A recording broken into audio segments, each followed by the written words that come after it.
자, 여러분 안녕하세요. 오늘은 고등학교 2학년 1학기 기말고사 국어 과목에 대한 힌트지를 풀어보도록 하겠습니다. 여러분들 예상 문제지, 힌트지 문제지를 펼쳐 놓으시고 설명과 함께 비교하면서 들으시면 될 것 같아요. 우선 첫 번째 맨 위에 보시면은 이제 네모칸 안에 내용이 들어가 있죠. 이 내용부터 먼저 좀 살펴보도록 할게요. 1번과 2번은 다음 글을 읽고 물음에 답하시오. 그래서 여기 앞에 1번, 2번 요거 간단히 설명해 드리면 아래에 있는 본문을 보고 이제 아래 1번과 2번의 문제를 풀어라 라는 뜻이에요. 이것도 같이 여러분들이 유념해 두시면 문제를 좀 더 잘 이해하실 수 있겠죠. 자, 아래 이제 본문을 보시면 한글 맞춤법 총칙의 제1항을 보면 한글 맞춤법은 표준어를 소리대로 적되 뜻을 구별하기 쉽게 하도록 어법에 맞도록 함을 원칙으로 한다고 밝히고 있다라고 되어 있죠. 이 내용을 좀 더 보면 우리가 이제 맞춤법이라고 하는 것은 어떻게 올바르게 쓸까에 대한 내용을 말하죠. 듣기에 대한 것이나 말하기에 대한 것이 아니라 어떻게 올바르게 적을까의 문제를 우리가 맞춤법이다라고 할 수가 있는데 이럴 때 우리가 그 맞춤법에 대한 규정을 두 가지로 나누어서 살펴볼 수가 있어요. 여기 줄쳐져 있는 첫 번째 기억에 소리대로 적는다라고 하는 것은 한마디로 말해서 귀에 들리는 대로 적는다는 얘기예요. 다시 말하면 표기와 발음이 같다는 거죠. 발음하는 것을 그대로 적으면 된다는 거예요. 이런 경우는 받아쓰기 하면 다 100점이겠죠. 들리는 것을 그대로 발음을 그대로 표기에 적어도 맞는 표기 방식을 말해요. 소리대로 적는다는 것은.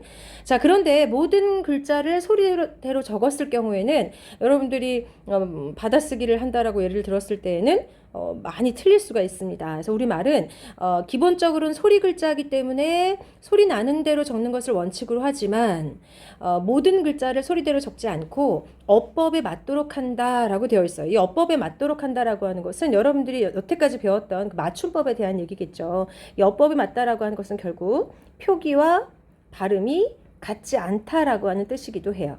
표기와 발음이 같지 않다. 다시 말하면 제가 여러분들에게 맞춤법에 대한 받아쓰기를 예를 들어 문제를 낸다라고 했을 때 제가 발음하는 것을 그대로 표기하면 안 된다는 얘기예요.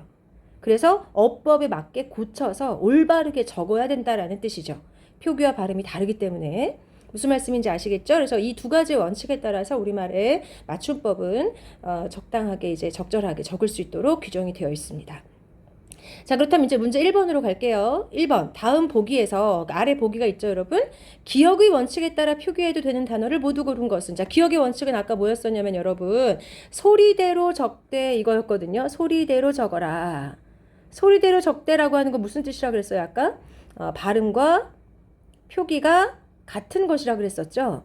표기와 발음이 같은 경우를 골라보면 우선 바람이라고 제가 발음하고 적을 때에도 바람이라고 발음을 합니다. 이거는 표기와 발음이 같으니까 여기 우선 맞겠네요, 보기에서.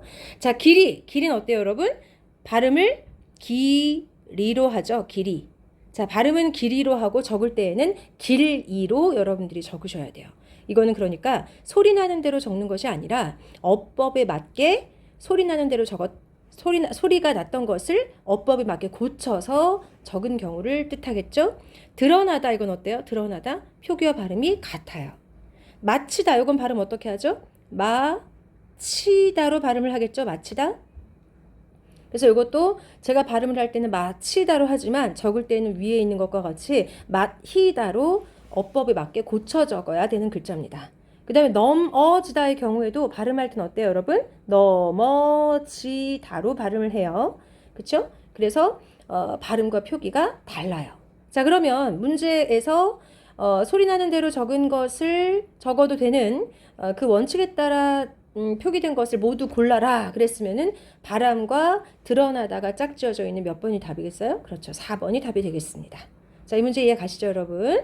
그 다음 2번으로 갈게요. 자, 2번. 그럼 이번에는 다음 밑줄 친 단어 중 니은의 원칙을 적용하여 표기된 것은 그랬어요. 니은의 원칙은 아까 뭐였냐면은 어법에 맞도록 한다라는 거예요. 어법에 맞도록 한다라고 하는 건 무슨 뜻이라고 그랬었죠? 표기와 발음이 다르다라고 하는 뜻이었어요. 그죠? 표기와 발음이 다르다. 발음할 때와 표기가 달라서 그걸 구별해서 적어야 되는 경우입니다. 자, 우선 1번을 보니까 쌀을 씻어서 안 친다. 자, 이거 발음 어떻게 여러분? 안 친다 이렇게 발음을 하죠. 표기와 발음이 같아요, 달라요? 다르죠. 발음은 안 친다로 하지만 발음은 안 친다로 하지만 적을 때는 앞에 있는 것과 같이 안 흰다로 적어야 되기 때문에 이것은 어법에 맞도록 고쳐 적은 경우입니다. 답이 벌써 나와버렸어요. 1번이에요. 나머지 확인해 볼게요. 웃음이 가득한 교실, 교실. 발음과 표기가 같아요. 사라진 신발 한 짝. 이것도 발음과 표기가 같고요. 소나무 한 그루가 있다. 이럴 때 그루. 이것도 마찬가지로 표기와 발음이 같죠. 은혜 갚은 까치 마찬가지예요. 그죠? 나머지 글자들은 모두 표기와 발음이 같아서 소리대로 적은 글자더라. 자, 3번으로 가겠습니다. 다음 중 한글 맞춤법에 어긋나게 표기한 것은 그랬어요. 자, 어제 소식을 들었는데, 자, 들은 거예요. 그죠? 들은 거. 자신이 직접 경험한 것이 아니라 누군가에게 들은 이야기를 전달하는 경우입니다. 자, 그랬을 때에는 승아가 상을 탔대. 탔다고 해의 준말이죠, 여러분. 탔다고 해를 줄이면 우리는 탔대 해서 아이로 적어야지 맞아요. 여기 틀렸다는 거죠. 그렇죠? 탔다고 해. 아에 다에 아가 그대로 들어가서 탔대 이렇게 적는다고 보시면 돼요. 어쨌든 자신이 직접 경험한 것을 얘기할 때에는 어휘에 대해 어제 보니까 승아가 상을 탔더라. 이렇게 탔더라를 줄일 때는 어휘에 대해를 적죠. 탔더라. 이거는 직접 자신이 탄 장면을 봤을 경우에요. 그죠? 탄 장면을 직접 봤을 경우에는 탔더라 이렇게 말할 수 있어요. 탔더라, 탔대 이렇게 말할 수 있지만 자신이 직접 그 장면을 본 것이 아니라 다른 누군가에게 들은 이야기를 전할 때에는 아이의 대를 적어야겠다. 그래서 답이 어긋나게 표기한 것 이것도 답이 먼저 나와버렸습니다. 여러분 1번이죠. 자 그럼 2번 먼저 확인해 볼게요. 나는 예전에 하던 방식이 더 나았던 것 같아. 이럴 때 나았다는 낫다의 시옷 받침의 글자에 아가 결합을 하니까 여기에 시옷이 탈락해서 나았다 이렇게 되는 글자입니다. 여기서는 시옷이 탈락해버리죠. 맞는 표기예요. 어떤 것이 더 낫다, 더 좋다, 훌륭하다 라고 얘기할 때에는 시옷 받침의 낫다인데 거기에 아시라고 하는 과거 시제의 아의 모음이 만나니까 여기에 시옷이 탈락합니다. 그래서 나았던 것 같아 라고 하는 것이 맞죠. 어서 오십시오가 맞다 우리 배웠어요. 그죠? 종결어미에서의 오를 붙이는 것이 맞죠, 여러분? 요는 종결어미가 아니기 때문에 요는 종결어미가 아니죠. 그건 종결이 아니기 때문에 여기에 붙을 수가 없어요. 문장을 끝낼 수가 없는 글자예요. 요는. 이거는 이미 끝난 글자에 보조사로 들어가는 글자이기 때문에 요가 뭐라고요, 여러분? 보조사기 때문에 이 보조사로서의 요는 요 자리에 이렇게 들어갈 수가 없습니다. 종결어미가 와야 돼요. 그래서 50시 뒤에 종결어미 오가 와서 문장을 완성하죠. 그래서 오가 맞고 구석구석 꼼꼼 희가 맞다 그랬었죠. 칼국수면은 국내산 밀가루로 만들다라고 하는 만들다의 글자에다가 미음이라고 하는 명사형의 어미 전성어미와 결합해서 만듦이라고 표기하는 것이 맞더라. 자, 1번 너무 쉽습니다. 그죠? 자, 그 다음에 4번으로 가겠습니다. 자, 4번 문제 위에는 이제 본문이 있는데요. 여기도 마찬가지로 4번과 6번을 아래 본문을 읽고 문제를 풀어라 이런 뜻이에요. 4번과 6번은 아래 본문을 가지고 문제를 푸는 거예요. 다음 글을 읽고 물음에 답하시오.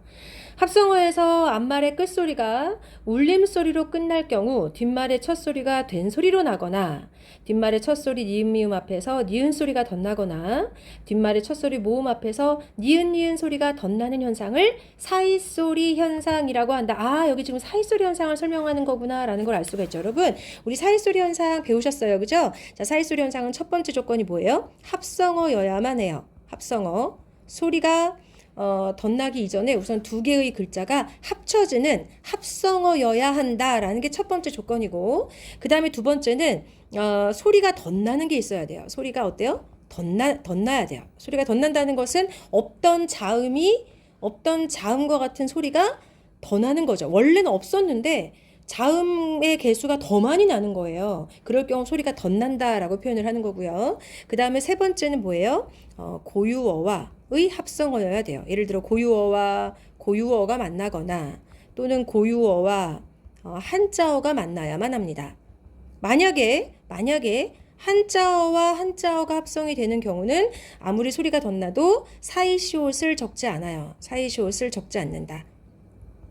사이시옷을 적지 않아서 사이시옷의 경우에는 고유어와 고유어가 합쳐지거나 고유어와 한자어가 합쳐지거나 이런 조건이 만족이 되어야만 사이시옷을 적어서 우리가 사이소리 현상을 표기할 수가 있다는 거죠. 그런데 만약에 두 개가 다 한자어다 그럴 때에는 사이시옷을 적지 않아요. 그런데 예외가 있다고 우리 배웠었죠. 뭐뭐 있었죠? 예외가?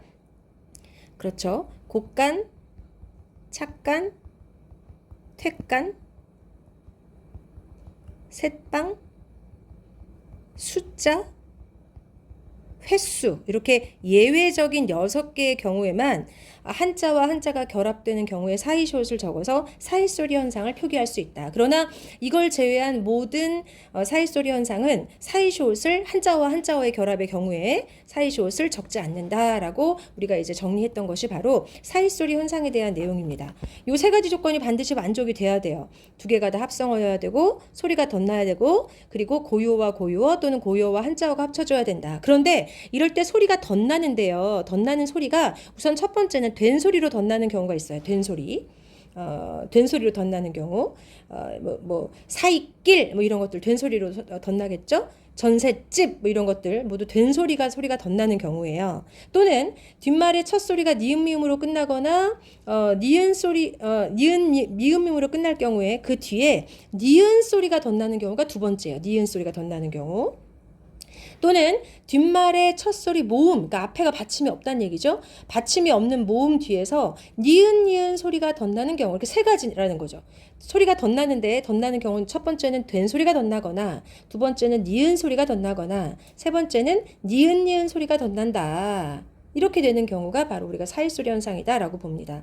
다시 한번 정리해서 읽어볼게요. 합성어에서 앞말의 끝소리가 울림소리로 끝날 경우 뒷말의 첫소리가 된 소리로 나거나 뒷말의 첫소리 니은 미음 앞에서 니은 소리가 덧나거나 뒷말의 첫소리 모음 앞에서 받침이 없다는 뜻이라고 그랬죠.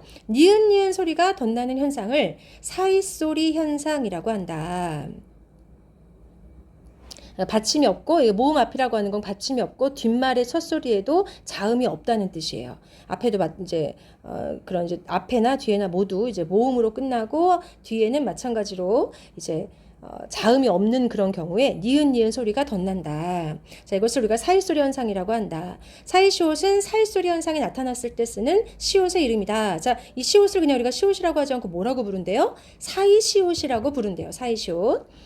사이시옷은 고유어와 고유어 그리고 고유어와 한자어 또는 한자어와 고유어가 합성이 되는 경우에는 사이시옷을 받쳐 적는다. 자, 그런데 두 글자로 된 한자어는 된 소리로 발음이 되더라도 사이시옷을 적지 않으나 예외적인 경우는 있다. 이외적인 경우가 바로 이 6가지의 경우입니다. 그렇죠? 그러니까 이렇게 우리가 사이소리 현상을 정리해 볼 수가 있겠더라. 자, 이제 문제로 갈게요. 자, 4번 보겠습니다. 4번. 다음 중 사이시옷에 대한 설명으로 잘못된 것은? 자, 사이시옷이 무엇인지를 한번 우리가 앞에서 봤던 것과 같이 연결해서 설명을 이제 문제를 보시면 단어의 어간이 합성될 때 적는다. 맞죠, 여러분? 어간이라고 그러니까 뭔가 하는데 어간은 여러분 실질적인 의미가 있는 부분을 말해요. 실질적인 의미가 있는 어간 부분끼리 합성될 때 적는다. 맞아요. 우리가 합성어라고 하는 건 실제적으로 봤을 때 어간과 어간의 합성어다라고 해도 과언이 아니거든요. 그래서 합성어다라고 하는 것은 어간과 어간이 합성될 때 적는 것이다. 맞죠? 우선 두 번째로 가겠습니다. 고유어와 고유어의 결합에서 소리가 덧날 때 적을 수 있다. 어때요? 예, 맞죠? 아까 말씀드렸었죠? 고유어와 고유어가 결합할 때 우리는 사이시옷을 적는다. 3번 한자어와 고유어가 결합한 합성어는 사이시옷을 적지 않는다. 아까 뭐라고 말씀드렸냐면 한자어와 고유어 또는 고유어와 한자어가 합성이 되는 경우에는 사이시옷을 적죠. 언제 안 적어요? 한자어, 여기 지금 나왔어요. 한자어끼리 결합한 합성어는 예외적인 경우를 제외하고 사이시옷을 적지 않는다. 이게 이제 이거 맞는 말이고 이건 틀린 말이니까 문제가 잘못된 것을 골라라 그랬으니까 3번이 답이 됩니다. 4번 확인해 볼게요. 소리가 덧나는 합성어에서 모음으로 끝나는 경우 사이시옷을 적는다. 맞죠? 소리가 덧나는 합성어에서 모음으로 끝날 때 그 모음으로 끝나는 자리에 사이시옷을 적습니다. 네, 나머지는 모두 정확하게 맞는 설명들이지만 3번은 전혀 맞지 않는 말이기 때문에 3번을 골라주시면 답이 되겠죠. 자, 5번 갈게요. 자, 5번. 이 규정을 참고했을 때 다음 중 사이소리를 표기하지 않는 단어는 아까 우리 규정에 세 가지가 있다 그랬어요. 첫 번째는 합성어여야 한다라는 거. 두 번째는 고유어와 고유어가 합쳐지거나 또는 고유어가 한자어가 합쳐지거나 해야 되고 세 번째는 뭐예요? 소리가 덧나야 돼요. 그쵸? 자, 요거 빗물부터 볼게요, 여러분. 여기 옆에다 그냥 적겠습니다. 자, 빗물은 비 더하기 물인데요. 발음을 어떻게 하냐면 빗물로 발음을 해요. 빗물. 그죠? 그래서 니은 소리가 덧나요. 니은 소리가. 그러니까 니은 소리가 덧나는 것이 있고 비와 물이 모두 순우리말 고유어기 때문에 이 자리에 비라는 단어와 물이라는 단어가 합성되면서 니은 소리가 덧나고 고유어와 고유어가 합쳐진 것이기 때문에 여기 사이숏을 적죠. 세 가지 조건이 다 만족했죠, 여러분? 세 가지 조건 다시 한번 적어볼까요? 첫 번째는 합성어여야 한다는 거. 두 가지가 합쳐지는 합성어여야 된다는 거. 두 번째는 소리가 덧나야 된다는 거. 그죠? 세 번째는 뭐였어요? 고유어가 들어가야 돼. 합성어 중에서. 고유어와 고유어 등가 아니면은 한자어와 고유어 또는 고유어와 한자어 이런 식으로 고유어가 반드시 이렇게 들어가야 된다라는 것이 특징이었습니다. 자, 이 세 가지 조건 다 만족했죠. 빗물은 두 가지가 합성되면서 소리가 덧났고 니은 소리가 덧났고 그리고 고유어끼리 합성어니까 사이숏을 적었더라. 자, 그 다음에 햇볕. 자, 발음을 해보면 햇볕 이렇게 발음해요. 햇볕. 여기도 디귿 사실 발음이 된다고 볼 수도 있어요. 어쨌든 된 소리가 덧나고 있죠. 된 소리가 덧났고 둘 다 이것도 고유어끼리의 결합이에요. 고유어와 고유어가 합성되면서 소리가 된 소리가 덧났어요. 그죠? 그러니까 이거는 시옷을 적어야겠구나. 전셋집. 자, 이것도 마찬가지로 전셋집 이렇게 발음을 합니다. 자, 근데 여기서는 여러분 전세는 한자어예요. 그쵸? 전세 한자어고 집은 순우리말이죠. 둘 중에 하나는 어쨌든 고유어니까 이건 이제 어쨌든 3번에 해당하는 내용을 이렇게 만족시켰어요. 전세와 집이 합쳐지면서 집이라고 하는 고유어가 합성이 되는 거니까 만족을 시켰고 발음이 된 소리로 덧났어요. 세 가지가 다 만족됐죠. 그쵸? 그러니까 어때요? 여기는 전셋집 해서 사이숏을 집어넣어서 적으셔야 돼요. 자, 양침물. 아이고, 죄송합니다. 자, 양침물을 가면 양침물. 자, 양침물 발음해 볼까요? 양친물 이렇게 발음하죠. 양침물. 니은 소리 덧났죠? 양치는 한자어고 물은 순우리말이 합성된 거예요. 고유어와 한자어가 합성이 된 거죠. 앞에가 한자어, 뒤에가 고유어. 그래서 한자어와 고유어가 합성이 되면서 양친물 해서 니은 소리가 덧났으니까 여기는 사이숏을 적어야겠구나. 사이숏을 적어야겠구나. 그쵸? 자, 그런데 보세요, 여러분. 인사말 같은 경우는 발음을 해보면 인사말로 발음을 하는 것이 표준 발음이에요. 자, 이거는 인사라는 한자어와 말이라는 우리말이 결합이 됐지만 그래서 합성어지만 소리가 덧나지를 않아요. 그죠? 2번 조건에 만족이 안 됐죠. 그죠? 만족을 못 시켜줬어요. 그러니까 이거는 사이숏을 적지 않고 그냥 인사말이라고 적어야지 맞겠더라. 그래서 답이 5번입니다. 5번. 자, 이렇게 해서 우리가 이제 5번 답을 골랐고요. 그 다음에 이제 6번으로 갈게요. 자, 그렇다면 사이숏을 표기하는 다음 낱말 중 기억에 해당하는 예로 알맞은 것은 기억이 뭔가 봤더니 앞에 여러분들 프린트에 이제 기억을 보시면 뭐라고 줄쳐져 있냐면 뒷말의 첫 소리 모음 앞에서 니은 소리가 덧나는 것 그랬어요. 그러니까 한마디로 우리가 덧나는 방법이 세 가지가 있다 그랬었는데 첫 번째는 된 소리가 덧나는 경우, 그렇죠? 그 다음에 두 번째는 니은 소리가 덧나는 경우, 세 번째는 니은 소리가 덧나는 경우인데요. 자, 이 나뭇가지 같은 경우를 한번 볼까요? 발음을 나뭇가지 이거 된 소리가 덧났죠, 여러분, 그렇죠?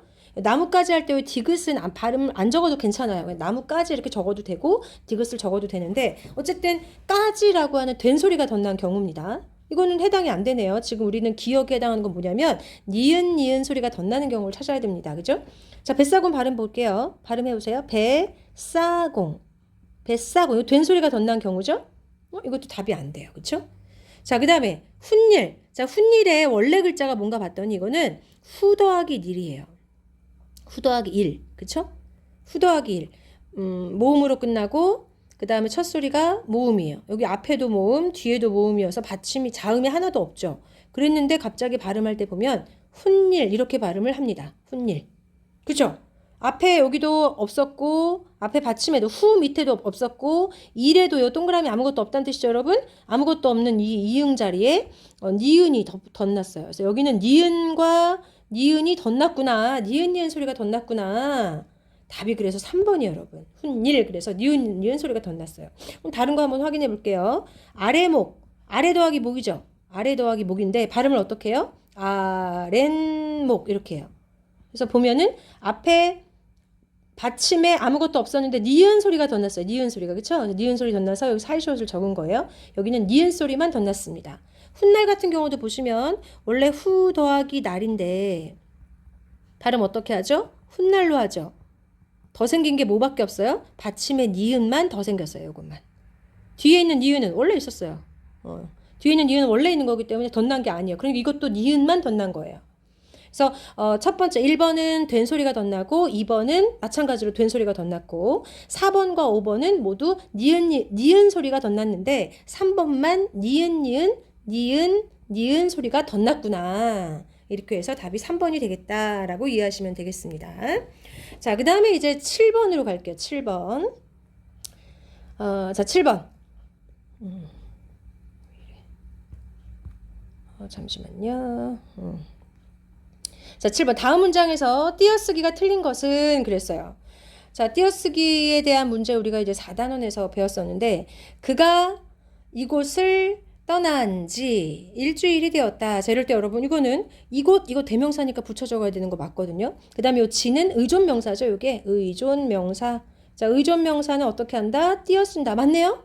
일주일 요거는 하나의 단어로 봐요. 일 띄고 주일 하지 않고 일주일은 하나의 단어로 봐서 띄어쓰기 하지 않습니다. 그래서 그가 띄고 이곳을 띄고 떠난 띄고 지 띄고 일주일이 띄고 되었다. 잘했네요. 띄어쓰기 아주 잘 되어 있네요. 2번 볼게요. 우승을 띄고 하여 띄고 신발 띄고 한 띄고 켤레. 이 켤레는 단위성 의존명사라고 해서 반드시 앞에 이렇게 띄어쓰기를 해야만 해요. 켤레를 띄고 받았다. 이렇게. 그 다음에 옆집 띄고 김씨는 하는데 여러분 이 씨라고 하는 글자는 그 사람을 부르기 위한 그런 호칭으로 보고요. 이럴 때 이 씨는 호칭이기 때문에 띄어 쓰는 것이 맞아요. 그래서 김 띄고 씨는 띄고 수리 띄고 과한 띄고 편이다. 이렇게. 자, 그 다음에 이제 4번의 경우는 너는 띄고 너대로 할 때 이 대로는 너 뒤에서 조사로 쓰였기 때문에 붙여 적어야 되는 게 맞고요. 아는 띄고 대로 요거는 의존명사로 쓰였기 때문에 의존명사로 쓰였기 때문에 띄어 쓰는 것이 맞죠. 이거 맞죠? 너는 띄고 너대로 붙였죠? 띄고 아는 띄고 대로 띄고 설명해라. 이렇게 맞네요. 띄어쓰기가 잘 되어 있네요. 그 다음에 여기 5번 보시면 김구는 아까 김씨처럼 이렇게 김구는 이렇게 띄어 쓰셔야 돼요. 그쵸? 김 띄고 구는 띄고 이제 띄고 김영석 이름은 붙인다 그랬었죠 여러분. 김 띄고 영석 아니에요. 김영석 띄고 박사라 띄고 불린다. 자 이렇게 부릅니다. 그쵸?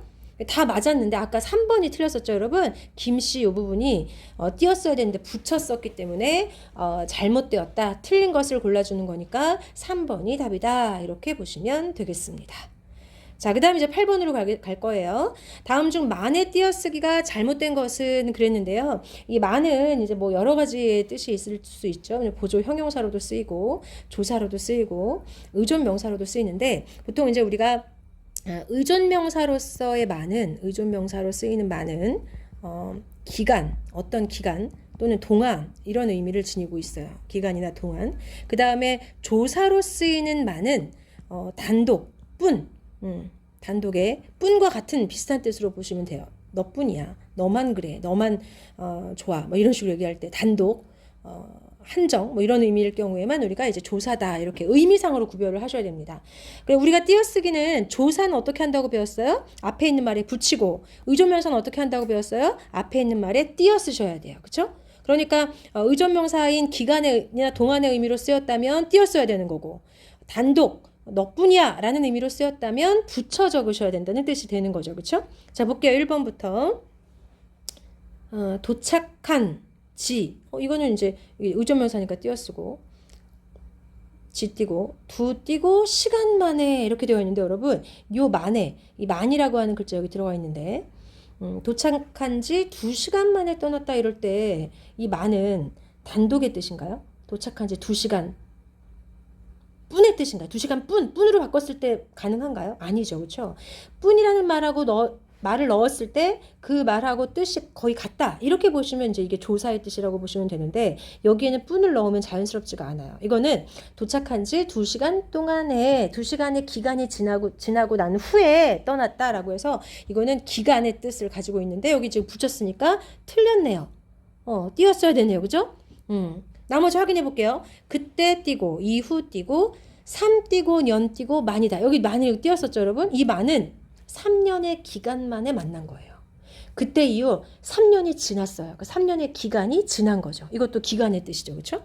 3번 딱 3년만 기다릴게. 3년뿐이야. 이거죠. 그렇죠? 여기 만은 뿐의 뜻이에요. 단독의 뜻이에요.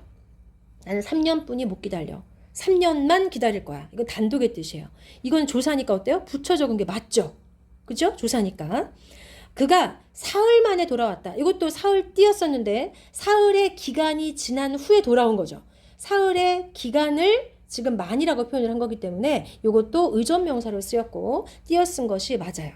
마찬가지로 이게 얼마 만에 만나는 거지? 얼마 만이야? 이것도 동안의 뜻이죠. 기간의 뜻이죠. 얼마 동안 만에 얼마의 기간이 지난 후에 만나는 거지? 라는 뜻이어서 지금 1번과 4번, 5번은 1, 2, 4, 5번이 모두 지금 의존명사로 쓰인 경우입니다. 그렇죠? 기간이나 동안의 뜻이고 딱 3년만 기다릴 거야 라고 되어 있던 요거는 요것만 조사이네요. 그죠? 그러니까 얘 딱 3년만이라고 되어 있는 것만 붙이고 나머지는 다 띄었어야 되는데 1번의 경우 요거를 붙였기 때문에 틀렸다. 1번이 답이다 라는 겁니다.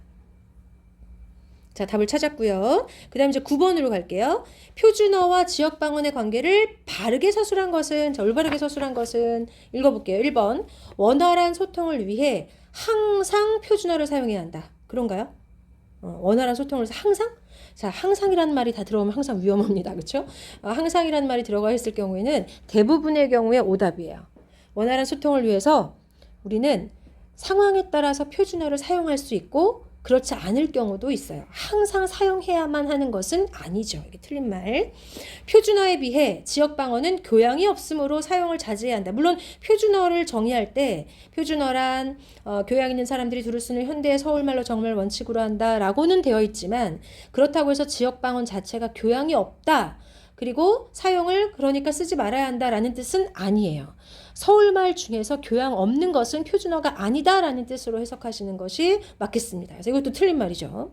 자, 3번. 같은 지역 사람들끼리는 반드시 지역방언을 사용해야 한다. 자, 여러분 같은 지역 사람들끼리라 하더라도 공적인 자리나 아니면은 여러 명 앞에서 얘기할 때나 뭐 발표를 할 때 또는 뭐 방송을 할 때나 여러 가지 상황에 있어서는 지역방언보다는 표준어를 사용하는 것이 훨씬 효율적일 때가 있어요. 반드시, 항상, 반드시 이런 말 나오면 거의 다 틀려요. 그죠? 둘 다 오답입니다. 그래서. 자, 4번. 공식적인 자리에서 상대방을 고려하여 가급적, 공식적인 자리에서 상대방을 고려하여 가급적 지역방언으로 말해야 한다. 자, 공식적인 자리다라고 한다면 우리는 상대방을 고려해서 가급적 지역방언이 아니라 뭐로 발음해야 돼요? 표준어로 발음해야 돼요. 자, 공식적인 자리는 정말 특수한 경우를 제외하고는 우리는 가급적 표준어로 발음해야만 상대방과 좀 더 원활하게 소통할 수가 있겠다. 자, 5번 갈게요. 표준어와 지역방언은 상호 보완적인 관계에 있으므로 상황에 따라 적절하게 구사하여야 된다. 아주 깔끔하고 정확한 답입니다. 우리는 표준어와 지역방언은 서로 상호 보완적 관계에 있다. 그러니까 어떻게 해라? 상황에 따라 적절하게 표준어가 필요할 땐 표준어를, 지역방언이 필요할 땐 지역방언을 사용할 줄 알아야 한다. 자, 그 다음에 이제 10번입니다, 여러분. 자, 격식을 갖추어 대화하기 위해 고려해야 할 요소를 보기에서 바르게 골라 묶은 것은 그랬어요. 자, 격식을 갖추어 대화하기 위해 고려해야 할 요소. 자, 우리는 상대방을 항상 고려해야 돼요. 대화를 할 때 격식을 갖추고 예의 바르게 공손하게 대화하기 위해서는 항상 나를 고려하는 것이 아니라 상대방과 나와의 어떤 처지나 상황을 고려하는 것이 맞죠. 그러니까 대화 상황 고려해야겠죠, 여러분. 대화 상황. 그리고 대화 상대도 고려해야 돼. 어떤 사람이냐에 따라서 우리가 말하는 어휘도 달라질 것이고 표현 방법도 달라지겠죠. 그렇죠? 그래서 대화 상황과 대화 상대를 고려해야 돼요. 화자의 직업. 화자는 뭐예요? 말하는 사람의 직업이죠. 내가 직업이 뭐냐에 따라서 내 맘대로 막 말해요. 나의 직업이 뭐냐를 고려해서 상대방을 고려하지 않고 나를 고려해서 말한다는 건데 이건 말이 안 되죠, 여러분. 대화는 언제나 누굴 고려한다? 상대방을 고려한다. 자, 그러나 화자와 청자의 관계는 또 중요하겠죠. 그렇죠? 화자와 청자가 어떤 관계냐에 따라서 우리가 대화의 어떤 격식이나 상황이 다 다를 수가 있기 때문에 이 관계를 중요하게 우리는 다뤄줘야겠다. 자, 모두 골라 묶은 것을 골라보니까 기역과 니은과 리을이 묶여있는 4번이 답이 되겠다.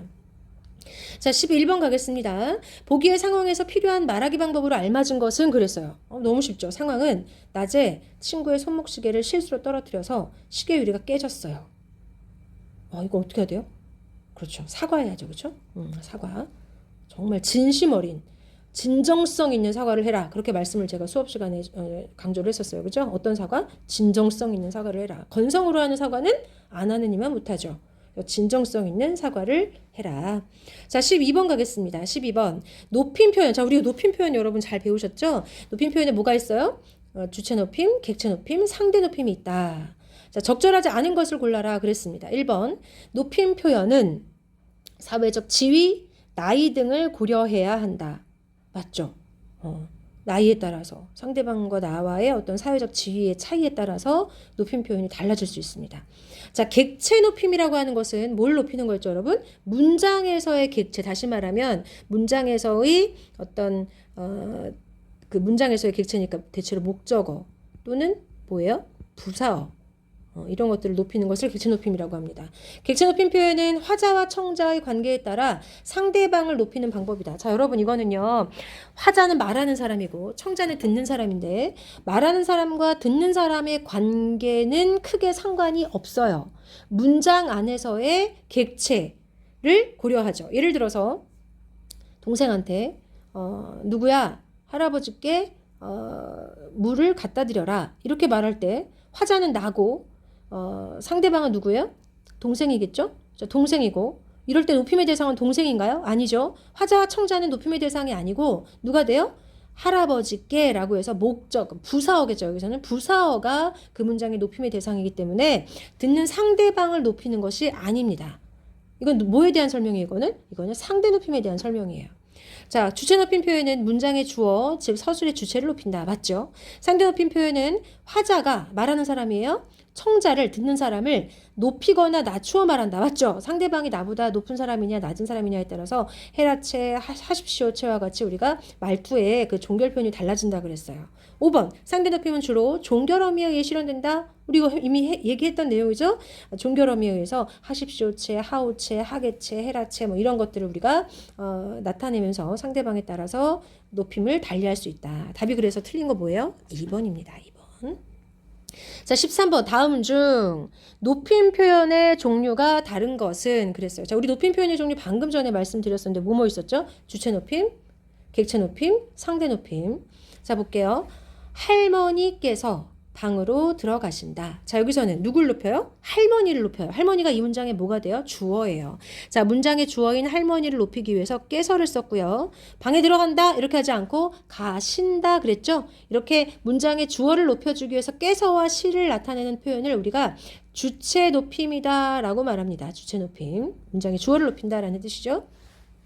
자, 그 다음에 2번 할아버지께서 댁에서 낮잠을 주무신다. 자, 할아버지께서 할아버지를 높여주고 있는 거죠. 그 할아버지를 높이기 위해서 깨서를 썼어요. 마찬가지로 주무신다 같은 단어를 썼죠. 자, 그러니까 댁이란 말도 썼네요. 그죠? 이런 것들이 바로 뭐다? 이것도 마찬가지로 문장의 주어를 높여주는 주체 높임이다.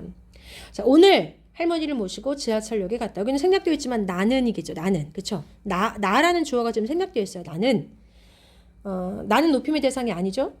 자, 높임의 대상은 누구예요? 할머니예요. 할머니. 할머니를 목적어죠. 그렇죠? 목적어.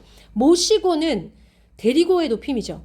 할머니를 데리고 이렇게 하지 않고 모시고라고 해서 할머니라고 하는 목적어를 높여주기 위해서 특수 어휘인 모시고를 사용하고 있다. 이걸 우리가 문장의 객체를 높여준다라고 얘기합니다. 객체 높임이죠. 자, 4번 교장 선생님께서 훈화 말씀을 하셨다. 자, 마찬가지로 교장 선생님이라고 하는 주어를 높이기 위해서 깨서 하셨다에 시를 썼죠. 선생님께서 철수에게 교무실로 오라고 하셨다. 그래서 깨서와 시를 통해서 자, 1, 2, 4, 5번은 모두 깨서와 시나 주무신다와 같은 이런 표현들을 통해서 문장에 무엇을 높였다? 주체를 높였다. 주어를 높였다. 그래서 나머지는 모두 주체 높임이지만 뭐만 3번만 문장의 목적어를 높여주는 객체 높임이다. 자, 14번입니다. 다음 중 높임의 정도가 가장 높은 표현을 사용한 것은 자, 우리 격식체에서 가장 높임은 뭐였죠? 하십시오체였죠. 자, 여기 앉게는 예사 낮춤이죠. 예사 낮춤.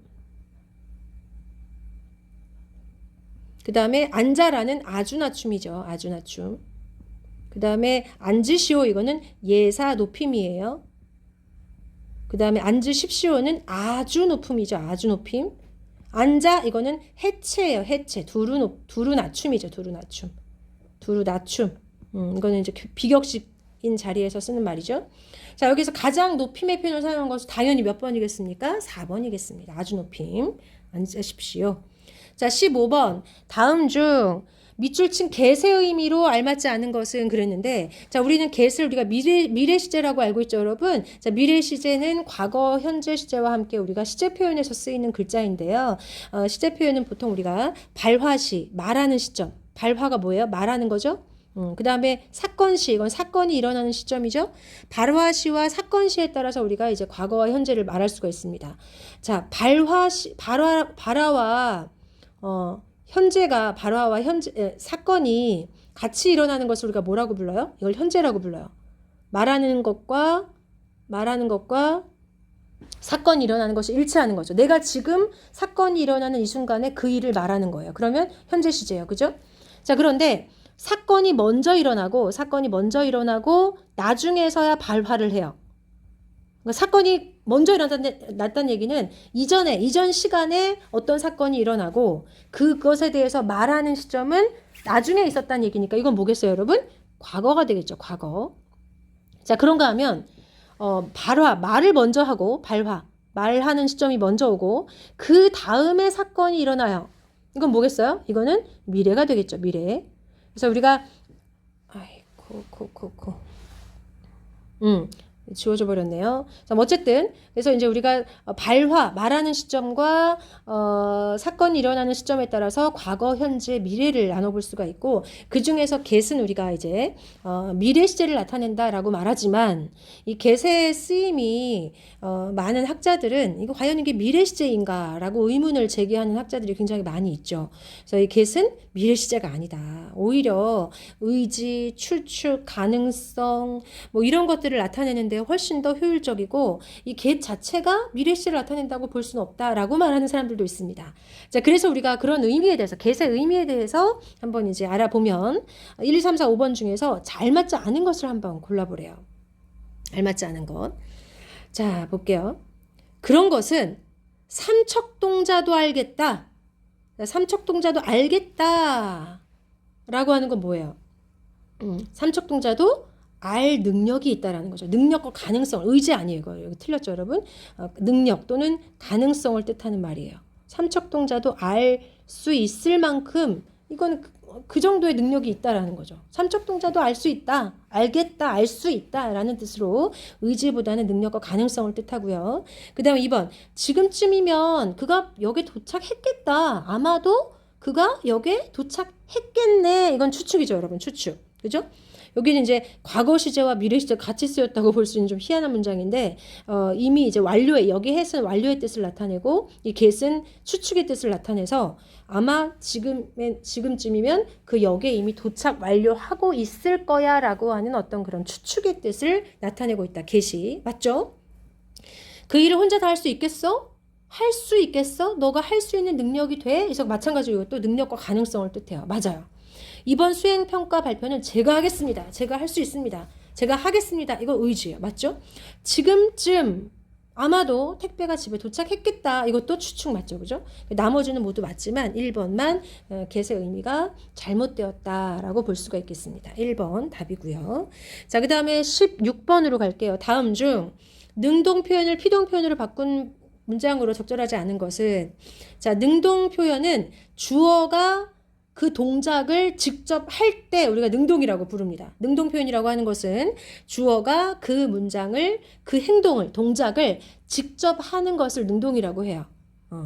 능동이다라는 말 자체가 능동, 주어가 직접적으로 한다는 뜻이에요. 동작을 직접 한다라는 거죠, 동작을.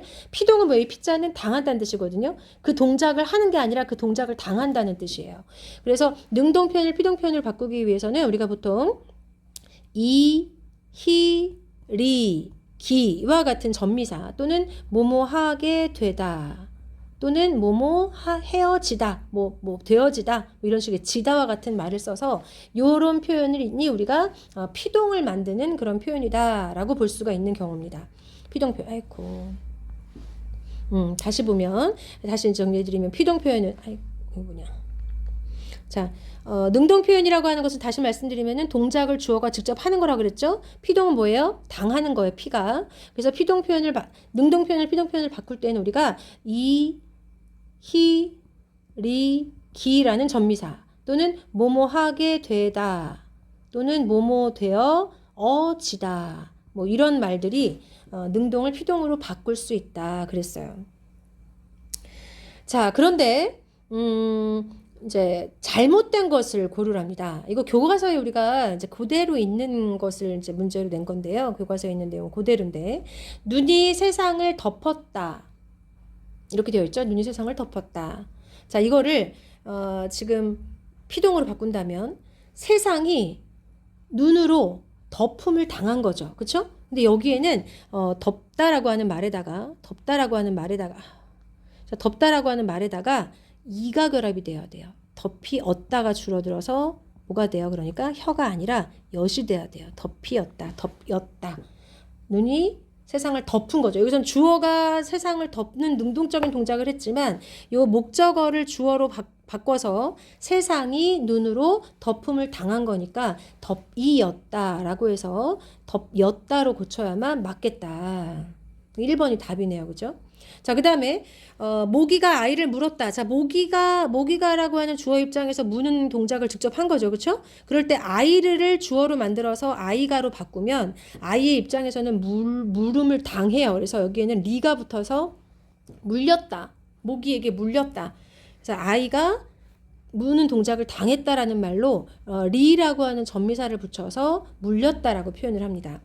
경찰이 도둑을 잡았다라고 할 때 주어인 경찰이 잡는 동작을 직접 하죠. 경찰이 도둑을 잡아요. 그렇죠? 그런데 도둑을이라고 하는 목적어를 주어로 바꿔주게 되면 도둑의 입장에서는 경찰에게 당해요. 그래서 잡혔다. 여기는 히가 들어가는 게 맞아요. 잡히다.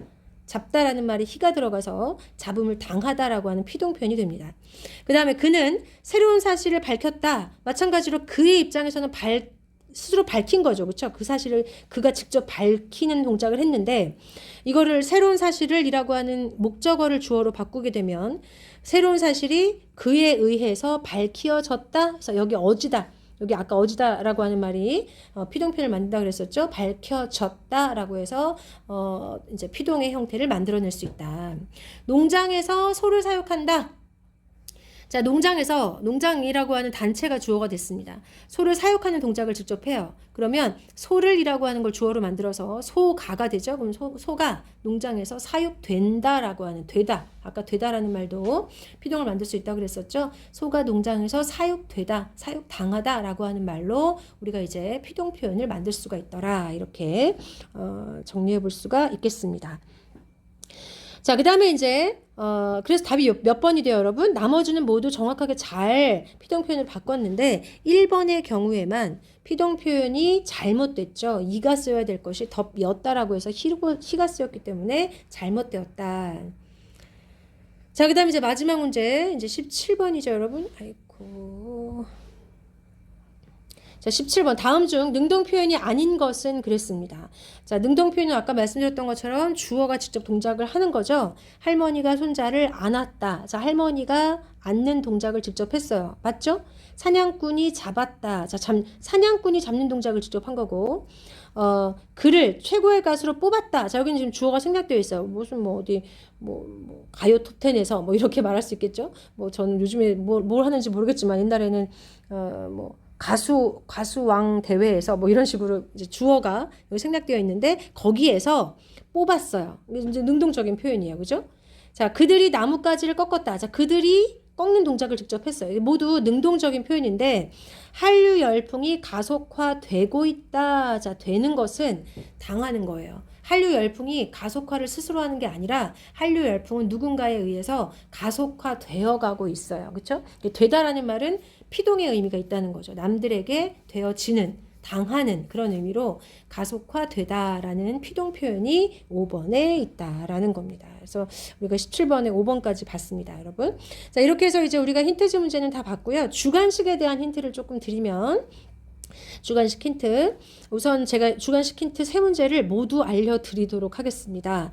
우선 1번은 여러분들 교과서, 우리 국어교과서 186쪽에 보시면은 2번에 오늘 밤 나무 사온다 라고 하는 문장이 있거든요. 그 문장이 띄어쓰기에 따라서 그 의미가 다 달라요. 그래서 어떤 의미일 때는 이렇게 띄었어야 되고 또 다른 의미일 때는 또 다르게 띄었어야 되거든요. 그 의미에 따라서 어떻게 띄어쓰는 것인지에 대한 구분을 그 186쪽을 보시면서 연습해 보도록 하시고요. 그 다음에 2번은 페이지 247쪽에 보시면은 인용 표현이 있어요. 인용 표현이라고 하는 것은 큰 따옴표, 이걸 큰 따옴표라고 하는데 이렇게 큰 따옴표 두 개 이렇게 펴진 거 큰 따옴표라고 그러죠. 큰 따옴표나 또는 작은 따옴표 이렇게 한 개씩만 있는 걸 작은 따옴표라고 하는데 이렇게 큰 따옴표나 작은 따옴표를 통해서 그 사람의 말을 직접 끌어다 쓰는 걸 직접 인용이라고 하고 이 큰 따옴표나 작은 따옴표를 빼고 문장에 자연스럽게 이어서 문장 안에 포함시켜서 문장을 완성하는 것을 간접 인용이라고 하는데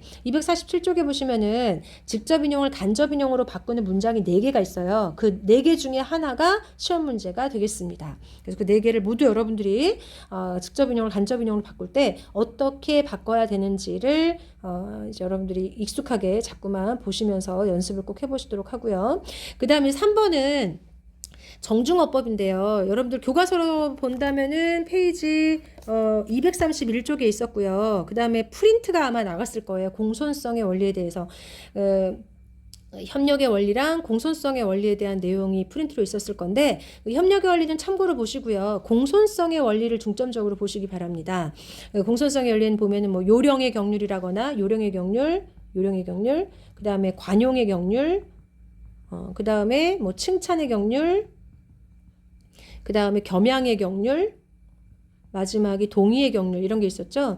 요령의 경률이라고 하는 것은 상대방에게 부담이 덜 되도록 하기 위해서 돌려 말하는 기법을 말한다 그랬었고요. 관용의 경률은 상대방에게 자신에게 이익을 주지 않도록 하기 위해서 자신에게 부담을 주는 거예요. 한마디로 말하면 내 탓이다. 잘못은 나에게 있었다. 내가 잘못했다. 라고 자기 탓을 하는 방식을 관용의 원리다. 관용의 경률이다. 이렇게 말을 합니다. 칭찬의 경률은 비방을 하지 않고 칭찬을 많이 하되 만약에 도저히 칭찬할 게 없다 그럴 때는 침묵해라 라는 게 바로 칭찬의 원리였었고요. 칭찬의 경률. 그 다음에 겸양의 경률은 겸손해라 라는 거죠. 자기에게 대한 칭찬을 이렇게 최소화하고 비방을 극대화하는 것, 그 겸양의 경률이라고 합니다.